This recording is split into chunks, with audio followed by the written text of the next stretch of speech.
Some time ago, I asked you on Twitter what the general consensus on intergender wrestling was, and the results were an astounding 88% to 12% in favor of intergender wrestling.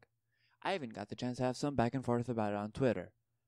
On the other hand, I also got a tweet that said, and I kid you not, because in real sport, small men compete with big men. The AL MVP is 5'6". Women don't compete with men. Brock beats Braun and Samoa Joe in less than 10 minutes. Him versus Bayley is not realistic. The Undertaker debuted 28 years ago. Doubt he gets accepted if he debuted today. What? Seriously, the point of that tweet that I made was to spark a debate. But it seems that wrestling in its natural progression has done that for me.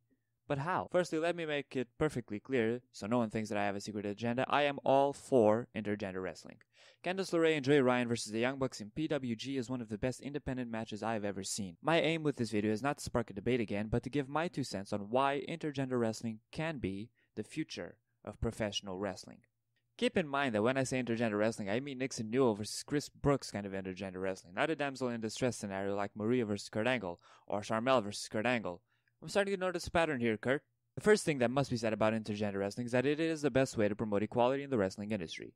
Let's face the facts. When you have a Universal and a World Championship held exclusively by men, and having women hold exclusively championships created for women, then that alone will force the idea of inequality into people. It's telling them right off the bat that Jinder effing Mahal can hold a title that Asuka can't. I mean, have you seen her match with Suzuki? If not, go see her match with Suzuki. Secondly, if I may go back to that tweet I read from earlier, the tweet mentions Brock Lesnar beating Braun and Samoa Joe in 10 minutes in a predetermined sport. But if you wanna kayfabe it, brother, then let's go. Asuka is better than Goldberg, and that has been scientifically proven. Goldberg has the biggest streak in pro wrestling with a totally not inflated or made up number of 173-0, or that is what I would say if Asuka hadn't already toppled Goldberg's streak back in April 2017, not long after the Goldberg-Lesnar feud. If Asuka's streak beat Goldberg's, and Goldberg beat Lesnar, then surely Asuka is better than Lesnar and should be Universal Champion. Right? Let's put it like this. Remember HBK versus Undertaker and HBK versus Undertaker 2? The whole thing culminating in a career versus streak match at WrestleMania? Remember HBK eliminating his best friend Triple H in the Royal Rumble because Taker was a World Heavyweight Champion and he was desperate to face him, only to be eliminated himself, leading him to cost Undertaker the championship? Remember that? Okay, now switch Shawn Michaels out and put someone like Becky Lynch in. Pretend WWE actually had intergender wrestling. Give Lynch versus Undertaker the exact same story Shawn and Undertaker had. Does it really change anything? However, even if it wasn't a predetermined sport, let's compare some of the shoot MMA records of female wrestlers in the WWE. First of all, Sonya Deville has a record of 2 wins and 1 loss in MMA, meaning she has a 66.6 win percentage. Secondly, Shayna Baszler, who has a record of 15 wins and 11 losses, meaning a 57.7% win percentage. And this was written before the Royal Rumble, so I'm calling this my insider moment. Rowdy Ronda Rousey has a record of 12 wins and 2 losses, putting her at a ridiculous 85.7% win percentage. Compare that to WWE's latest example of a defection to MMA, CM Punk, then he would look rather silly, with 0 wins and 1 loss at this time, which means a win percentage of 0%.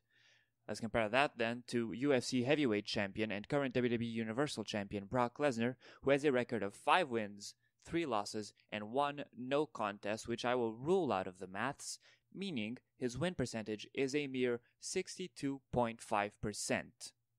To find a male fighter turned wrestler with a better win percentage than him, you would have to look at the indies at a certain Matt Riddle, who is at 8 wins, 3 losses, and 2 no contests, which also have been ruled out of the equation, putting his win percentage at 72.7%, which is still no better than Ronda Rousey. Now, I could speak about statistics, numbers, and maths all day long, but here's where the true problem lies. Here's why female wrestlers are seen in such a different light than men in WWE, and the main thing to blame comes as a shock to nearly no one. So, whose fault is it? Vince McMahon? The Fabulous Moolah? El Torito? Historically, Fabulous Moolah has been accused of acting as a pimp and coercing female wrestlers into taking drugs so that she could control them, therefore setting a form of precedent for the sexualization of female wrestlers. Then, decades later, came the Attitude Era. Glorified for its no-nonsense content, pushing the boundaries of what was and wasn't okay to show on the air, the Attitude Era in the WWF was great for business in the company. Stone Cold's promos helped push the WWF's TV ratings past WCW's. However, left in the dark corners of WWE's video library are the videos that WWE in 2018 wouldn't want you to see. These videos reflect the objectification that women were subjected to. Let's take it back to 1999. Miss Kitty, yep, she was called Miss Kitty. They had a wrestler called Miss Kitty, took on Ivory in a pointless mud match that lasted about 4 minutes. If we take a look at WrestleMania from that very same year, the WWF Women's Championship was defended in 5 minutes and 8 seconds, meaning the Women's Championship is just a tad bit more prestigious than mud to the WWF at that point. Not to mention that the match was scheduled when Tori interrupted a segment to promote Sable's Playboy appearance, which is a whole other issue. Compare that to the epic main event that started its storyline over a year before the event. Things like this, the Brian Bandy's matches, the damsel in distress angles, buying into the mantra of sex sells, all were crucial factors in convincing the viewer that women in wrestling are no more than eye candy. But this is the past. I told you at the start of this rant that this video is on why intergender wrestling is the future of professional wrestling. Why is it that in 2018 intergender wrestling is gaining popularity again, and how will it keep gaining momentum? How will women get to be treated the same way as men always have been treated in the wrestling industry? Well, it's because there is no way to keep it in the dark. Because if one person uploads a video of Jordan Grace versus Joey Janela, or a promoter books Brandy Rhodes versus Prince Amin, or Candice LeRae versus Joey Ryan finds its way online, then that footage will be seen, or at the very least talked about.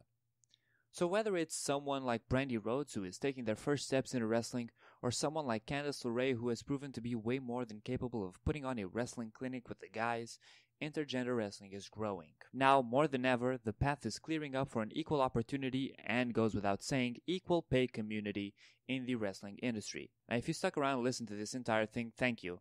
I hope to be doing more of these sort of video essays on wrestling, controversial or not. Now, on to my dream job, fantasy booking Asuka to beat Brock Lesnar at WrestleMania. In the meantime, thank you guys so much for watching. If you haven't liked the video, please do if you enjoyed it. Subscribe to the channel if you're not subscribed already, and I will see you in whatever I upload next.